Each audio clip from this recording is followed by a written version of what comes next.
Para com a pátria enquanto igreja, enquanto nós somos os representantes de Cristo aqui na Terra, né? Nessa semana da pátria, nessa semana que nós comemoramos o Dia da Pátria, né?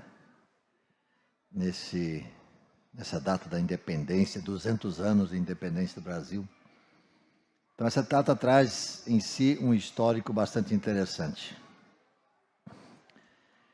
No Evangelho de Mateus, capítulo 5, nós temos aí, pelo menos em 3 versículos que eu quero projetar aí, né? Versículo 14, 15 e 16. Um texto interessante, né? Vós sois, vamos lá todo mundo junto?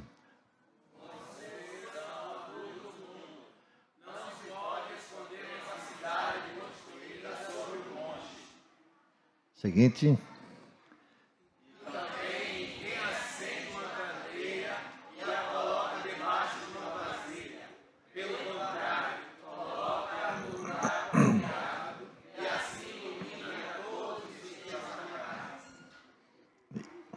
Assim brilha a luz de vocês diante dos homens, para que vejam as suas boas obras e glorifiquem ao Pai de vocês que está no céu. Ok, segure esse texto lido aí, segure na sua memória. Qualquer coisa, nossa técnica aí projeta de novo, mas nós vamos pensar um pouco sobre o que isso tem a ver conosco quando nós estamos aqui, que Jesus não disse essas palavras à toa, mas tinha um propósito, sem dúvida nenhuma, né? Então, como eu já disse, essa data comemorativa, ela traz em si só algo muito importante para quem é brasileiro, para todos nós que aqui estamos, que temos Brasil como nossa pátria, né? Essa data tão significativa e necessária de ser comemorada, porque havia uma necessidade, uma tomada de posição a ser feita, e ela foi feita, né? Então nós temos o que comemorar nesse período todo. Houve uma conquista que se efetivou aí com essa atitude que lá há 200 anos foi tomada, portanto. Agora, essa liberdade, ela traz consigo deveres. Deveres que dizem respeito, então, a nós que aqui estamos hoje. E não adianta querer dizer, bom, quem nos antecedeu não fez as coisas corretamente, ou quem sabe a nossa próxima geração vai fazer. Não. O que nos cabe fazer cabe a nós que estamos aqui hoje, somos a geração presente, a geração de hoje, né? Então, temos que ter, primeiro, questão a liberdade, a verdadeira liberdade não vem de fora. A verdadeira liberdade, ela vem de dentro, e deve ser realmente assim.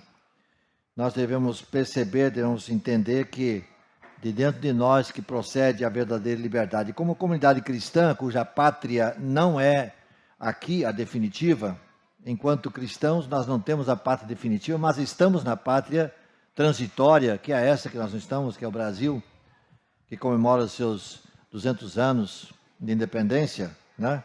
Então, aqui nós estamos, mas nós sabemos e temos consciência disso, que nós estamos a caminho da nossa pátria definitiva, que é celestial. Mas isso é um motivo, então, para outra coisa. Nós vamos nos preocupar, então, como devemos ser o nosso comportamento aqui, enquanto filhos de Deus, enquanto servos de Jesus Cristo, que vivem neste mundo e que estão ocupando esse espaço desse mundo, desse planeta chamado Brasil, que é a nossa pátria. Esse é deve ser o nosso foco. Então, nós vivemos dentro dessa pátria terrestre, que é o Brasil, e assim sendo, se faz mistério que nós reflitamos numa questão. Qual seja a questão? Qual a nossa situação e qual a nossa tarefa para com a pátria na qual vivemos? Quem sou eu no Brasil?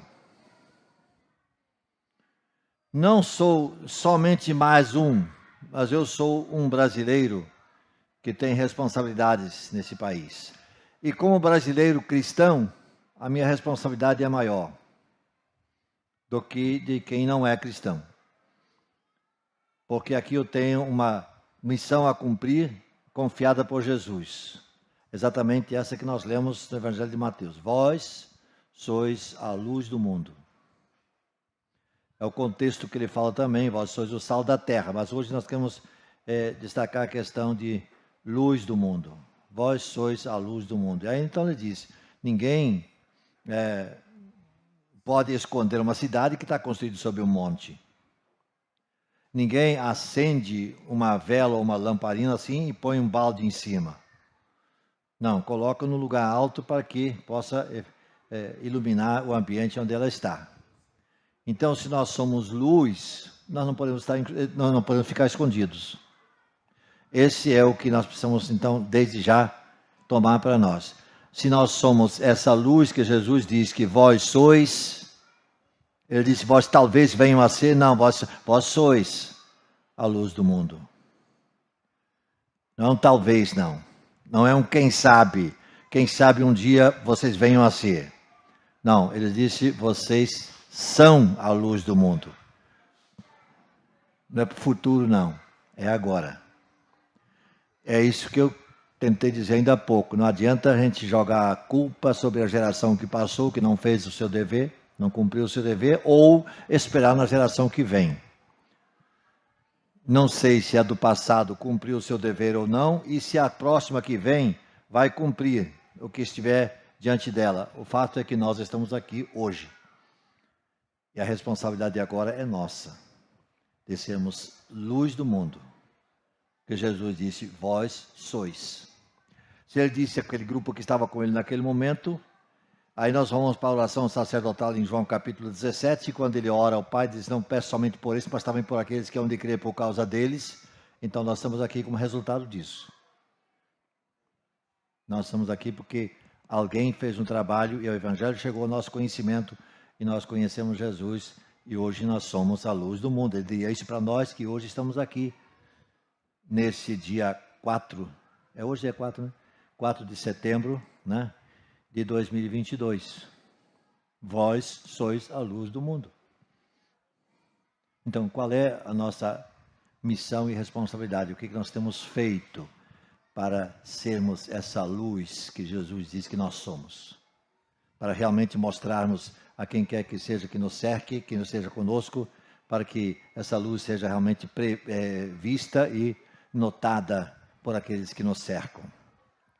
Ele diz exatamente, vós sois a luz. Uma cidade não pode ser escondida quando estiver edificada sobre um monte. Todo mundo está vendo a cidade. Eu acendo uma luz no lugar escuro, todo mundo vai perceber que uma luz foi acesa. O mundo vive na escuridão. Se nós temos a luz de Cristo, nós temos que ser essa luz que brilha. Então, a nossa responsabilidade nesse sentido é interessante. Os discípulos de Jesus, eles vivem no mundo e nós somos hoje os discípulos de Cristo. E o nosso mundo é a nossa pátria. Então, qual é a nossa relação enquanto cristãos com a pátria, no que diz respeito aos seus problemas e às suas dificuldades? Não tem nada com isso? Isso é problema do governo? Será? Tudo é problema do governo? Tem muita coisa que é problema do governo. Mas será que tudo é problema do governo? Eu não tenho nada com isso? Se a existência da igreja, se a nossa existência enquanto cristãos tem um sentido, então o que somos e o sentido que nós realmente devemos ter, que nos foi dado, tem que se mostrar com uma força que ajuda, que edifica, que renova, que dá coragem, que dá esperança em meio às dificuldades que aí estão. Qual é o nosso papel enquanto igreja nesse sentido? Ajudar que a sociedade seja melhor, seja mais fácil de se viver nela, tenha mais segurança. Certamente ainda não chegou a ser discípulo de Jesus Cristo aquele que pensa somente em si e na sua salvação pessoal. Eu estou bem, então tudo bem. Alguma coisa está faltando nele. Ele não se tornou ainda um verdadeiro discípulo. Mas assim como a luz necessariamente tem que brilhar, ela está aí para isso, Se ela não brilha, não serve para coisa alguma, né? Se a luz for sem brilho, para que serve então? A luz tem que brilhar. Se nós somos a luz, precisamos brilhar. Precisamos fazer diferença nessa sociedade. Então, como a luz tem que brilhar, assim o discípulo de Jesus, nada mais sendo senão o discípulo de Jesus, necessariamente ele é o representante de Cristo no mundo de hoje. Não foi o mundo de ontem, nem vai ser o de amanhã, é o de hoje. É nesse mundo, nesse tempo presente que nós estamos aqui. É nesse tempo presente que Deus espera que nós façamos diferença. Nós somos perguntados a respeito do nosso desempenho, do nosso viver cristão. Por exemplo, algumas perguntas. O que representa o fato de eu ser cristão para a minha família? Qual a diferença que faz para a minha família por eu ser cristão? Outra pergunta. O que representa o fato de eu ser cristão para os meus colegas de trabalho, incluindo os meus superiores? O que representa para eles o fato de eu ser cristão? Uma outra pergunta ainda, o que representa o fato de eu ser cristão para as pessoas do bairro onde eu vivo? Na minha rua, do prédio, quem sabe? Que mora próximo, no apartamento próximo, ou em frente, ou abaixo, ou em cima.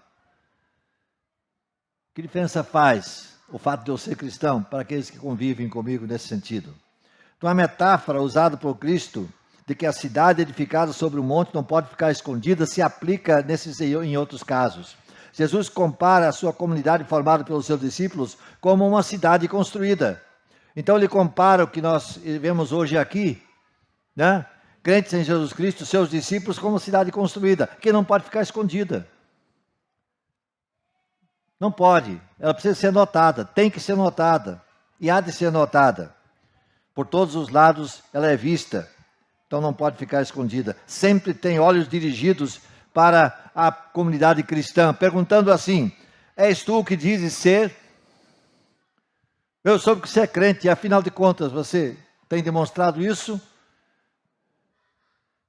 Tem conseguido mostrar que realmente é um crente em Jesus? Uma comunidade em Jesus Cristo tem como Senhor Jesus, como líder maior. E aí a pergunta é essa: és tu que dizes ser? Tens correspondido? Uma comunidade que tem Jesus como Senhor, ouve e guarda a sua palavra?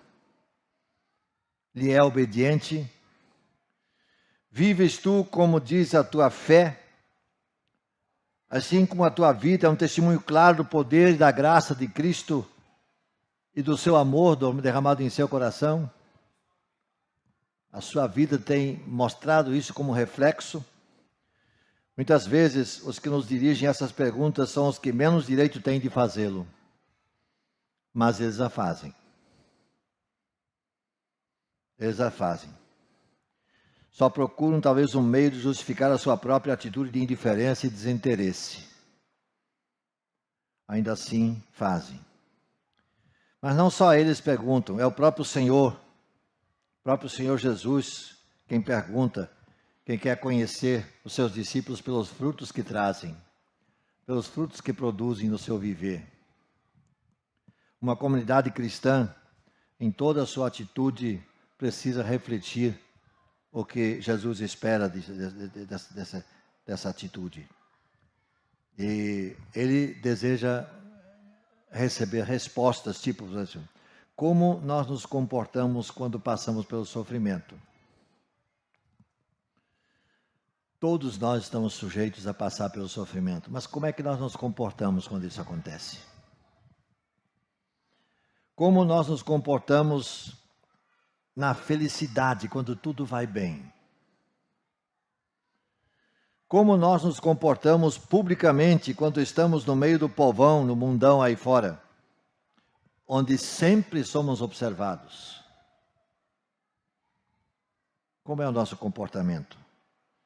A cidade situada, edificada no monte, não pode ficar escondida.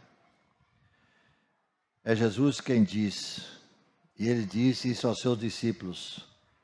São os que ouvem a sua palavra, que formam essa sua cidade, a sua comunidade. são todos os que confessam Jesus Cristo é o nosso Senhor. A Ele pertence também aqueles que um dia confessam que o têm como seu Salvador, fazem parte dessa comunidade. E é esse grupo que forma a cidade que é edificada sobre o monte, que não pode ser escondida. E aí nós pertencemos também, pois Ele nos chamou pelo nome, Ele nos redimiu. E já agora como membros do reino de Deus, por meio da redenção experimentada que Cristo proporcionou para nós, nós vivemos então na sua presença. Então a nós, é o que ele diz hoje, vós sois a luz do mundo. Não pode ficar escondida a cidade construída sobre um monte. Essa palavra é para nós hoje. E este Brasil, que comemora a sua independência, se nós olharmos ao nosso redor, nós vamos perceber em quão profundas trevas o Brasil vive. Quão necessária é a luz que precisa brilhar nesse Brasil. E a luz que brilha nesse Brasil, precisa brilhar nesse Brasil, somos nós.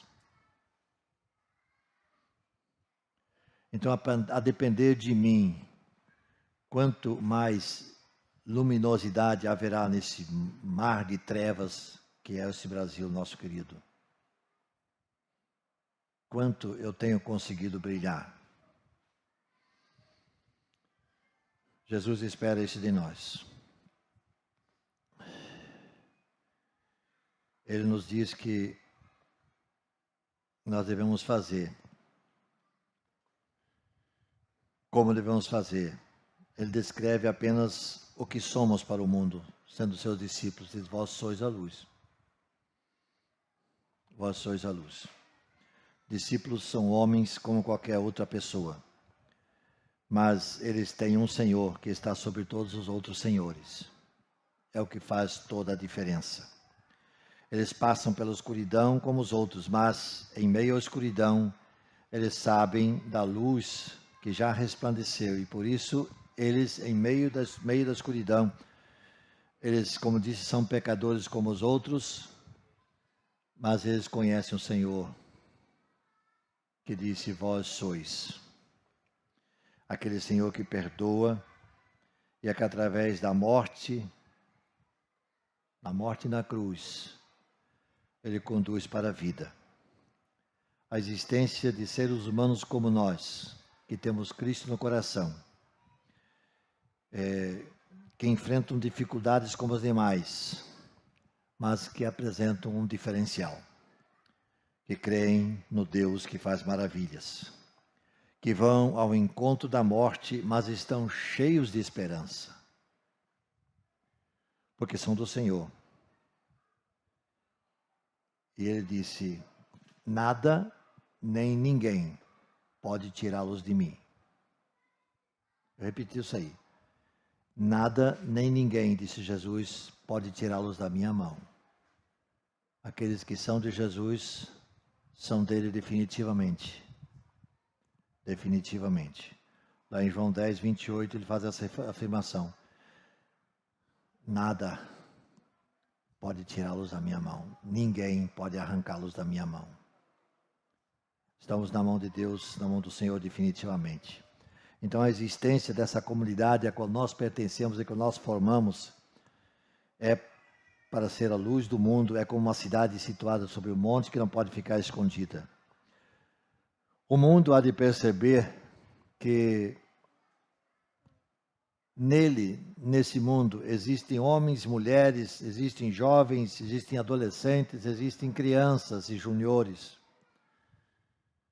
para os quais vale o que o Senhor, nosso Mestre, disse, bem-aventurados os pobres de espírito, porque eles têm fome e sede de justiça, os puros de coração, os misericordiosos, os que choram, eles serão consolados, porque deles é o reino dos céus.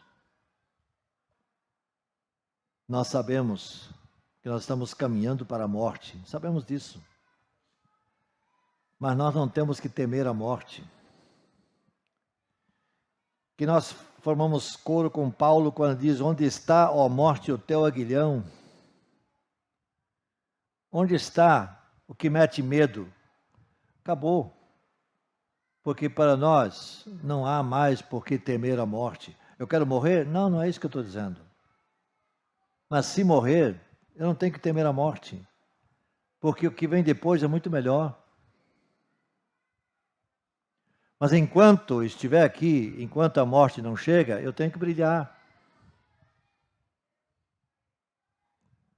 Eu tenho que ser luz. Esse é o que Deus espera de nós. A cidade não pode ficar escondida. Ela precisa ser vista. Ela precisa ser notada. Então quando isso acontece, é um sinal de que nós estamos vivendo o que Cristo espera que nós estejamos vivendo. Quando isso acontece, a pergunta continua sendo: isso realmente acontece? Eu faço diferença? Então isso evidencia mais uma vez a nossa grande responsabilidade. Nós somos realmente uma comunidade cristã da qual emanam forças que ajudem, que consolem, que mostrem o verdadeiro sentido da vida aos seres humanos que estão à nossa volta. Isso se aplica, isso se multiplica quando nós pensamos em nossa pátria. Nós começamos pensando na nossa rua, nossa Castro Alves aqui, no nosso bairro, na nossa cidade, no estado. E aí depois vamos estendendo isso pelo Brasil afora. É o Brasil que está comemorando sua independência, festejando sua independência. É o Brasil, a começar da rua Castro Alves, que está vivendo num mundo de trevas tremendo. É esse Brasil que precisa sentir que há uma luz que brilha. E aquele que dá essa luz para nós quer que todos se rendam a Ele como Senhor e Salvador. Então, a resposta com base no texto, ela pode ser essa: que sejamos realmente cristãos, verdadeiros cristãos de Jesus, crentes em Jesus Cristo, não só para essa vida individual, mas para o mundo no qual vivemos pela vontade de Deus, que sejamos discípulos do Senhor Jesus e que sejamos essa luz para o mundo, como uma cidade construída sobre um monte. Quero terminar aqui contando uma história. História é uma coisa, história é outra, né? O que eu vou contar é uma história. Não tem nada a ver com contador de histórias, etc. Mas eu vou pedir licença a ele aqui. Conta-se o seguinte, que quando Jesus terminou tudo que teve que fazer aqui no mundo, depois que foi crucificado, morreu, ressuscitou, ficou mais cerca de 40 dias com seus discípulos, ele voltou. Teve o momento da ascensão, Jesus voltou para o céu. Chegando no céu, se reencontrando lá com o Pai, depois de arrumar a bagagem, foi 33 anos de viagem, né? Arrumar a bagagem toda lá e tal, nos seus comportamentos e tal, os dois foram tomar um cafezinho debaixo de uma figueira frondosa que tinha lá. No fim da tarde, um bate-papo lá. E nesse bate-papo, assim, o Espírito Santo nesse momento estava em outro compartimento, estava se preparando porque teria que vir no dia de Pentecostes, estava aqui para a terra, né? Nesse bate-papo, então, houve o seguinte: Jesus diz: Pai, eu estive lá, eu fiz lá o que estava previsto, cumpri minha missão, e toda essa questão lá, crucificado, morri, foi ressuscitado, fiquei mais um tempo lá e vim. E deixei lá um grupo.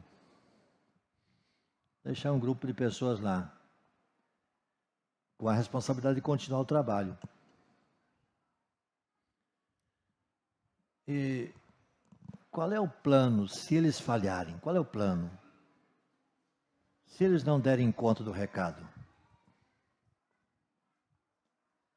E o pai respondeu: não tem outro plano. Não tem outro plano. O plano é esse. O grupo que ficou lá vai ter que dar conta do recado. Aí, se nós lemos o livro de Atos, nós vamos ver que realmente o grupo se esforçou muito. A pergunta é, nós estamos hoje nessa mesma pegada, sendo sal e luz, como foram aqueles primeiros que não temeram nada, nem mesmo a morte? Deus diz, não tem outro plano.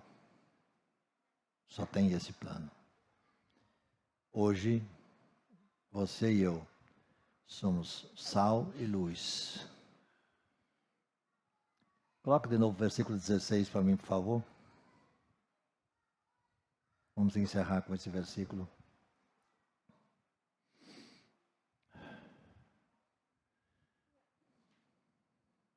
Então, assim brilha a vossa luz diante dos homens, para que vejam as vossas boas obras. Não glorifiquem vocês não, mas glorifiquem o Pai Celestial. Então, na nossa ida, na nossa vinda, na nossa forma de fazer, na nossa forma de falar, na forma de comunicar, é aí que o mundo aí fora que vive em trevas precisa ver a diferença.